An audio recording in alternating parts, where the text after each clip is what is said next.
नमस्कार, super India news TV में आपका स्वागत है। मैं हूं राजेश आर्य। आइए देखते हैं आज का विशेष समाचार।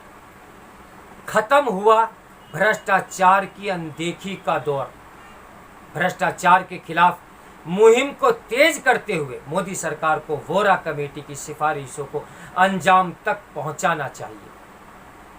इस देश के एक गैर कांग्रेसी प्रधानमंत्री कहा करते थे कि फर्स्ट फैमिली को कभी टच नहीं किया जाना चाहिए।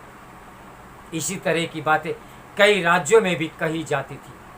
अधिकतर राजनीतिक दल सत्ता में होते थे तो वे प्रतिपक्षी दलों के गुनाहों को आमतौर पर नजरअंदाज कर देते थे। तब माफी आम बात थी और सजा अपवाद। यह सिलसिला लंबे समय तक चलता रहा। वर्ष 2014 के बाद स्थिति बदल गई। इसलिए गैर राजक दलों के अनेक नेतागण इन दिनों बड़ी कानूनी परेशानियां झेल रहे हैं, क्योंकि उन्हें अपने बचाव का कोई उपाय नजर नहीं आ रहा है। अब माफी अपवाद है और सजा नियम। ऐसे में विरोधी नेताओं की जुबान तीखी होती जा रही है। मोदी की आलोचना करते करते वे कभी देश को तो कभी संवैधानिक शासन व्यवस्था की ही आलोचना करने लगते हैं। दरअसल देश भ्रष्टाचार के प्रति सहनशीलता के दौर से निकलकर अब लगभग शून्य सहनशीलता के दौर में प्रवेश कर चुका है।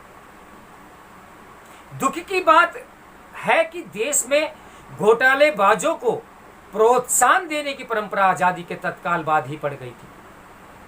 वीके कृष्ण मेनन पर 1949 में जीप घोटाले का गंभीर आरोप लगाया गया। जांच कमेटी ने उन्हें सरसरी तौर पर दोषी भी माना।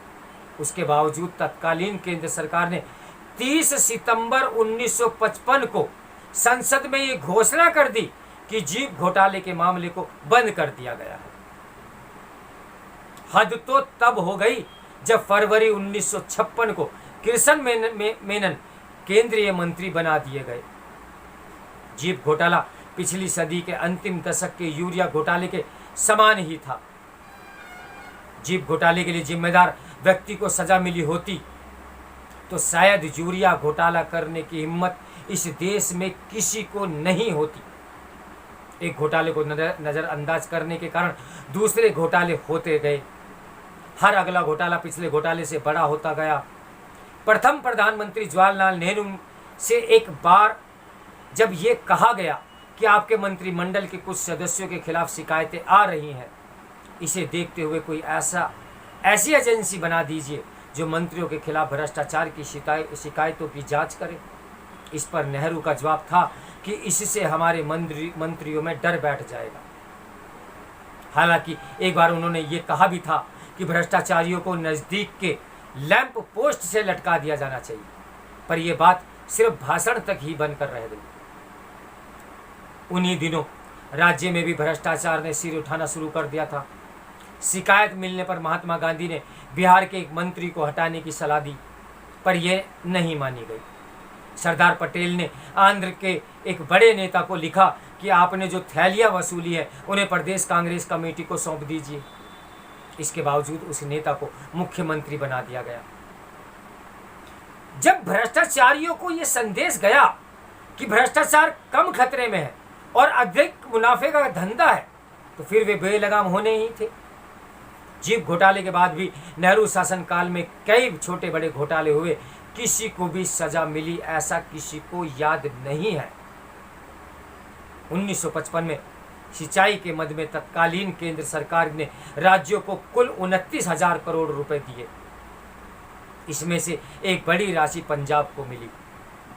पंजाब के तत्कालीन मुख्यमंत्री प्रताप सिंह कैरो ने उन पैसों से सिंचाई क्षमता का निर्माण अवश्य किया और उसमें भारी कमीशनबाजी भी हुई। वह भी नेहरू युग की बात है। कैरो के खिलाफ भ्रष्टाचार की जांच हुई।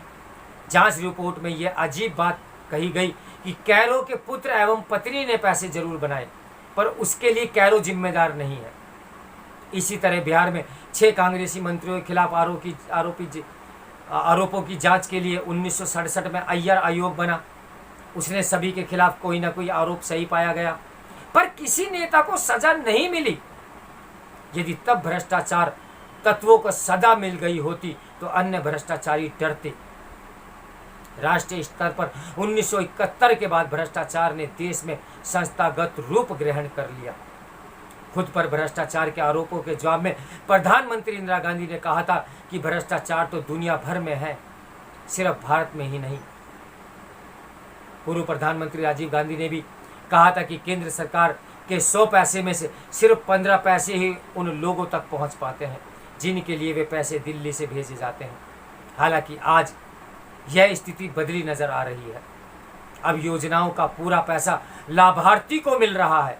अब घोटालेबाज जान रहे हैं उन्हें कोई बचाने वाला नहीं है। सजाएं मिलनी शुरू हो गई हैं। बड़े बड़े नेता जमानत पर हैं। किसी से ईडी पूछताछ कर रही है तो किसी से सीबीआई।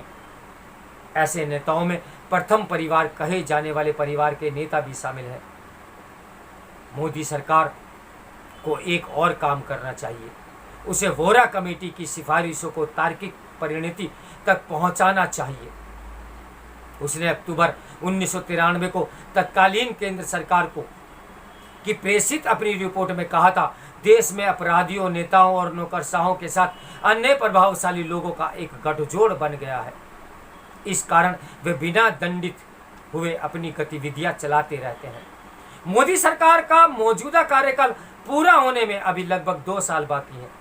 इसके साथ ही 2024 के आम चुनावों में उनके ही प्रधानमंत्री बनने के भी संकेत हैं।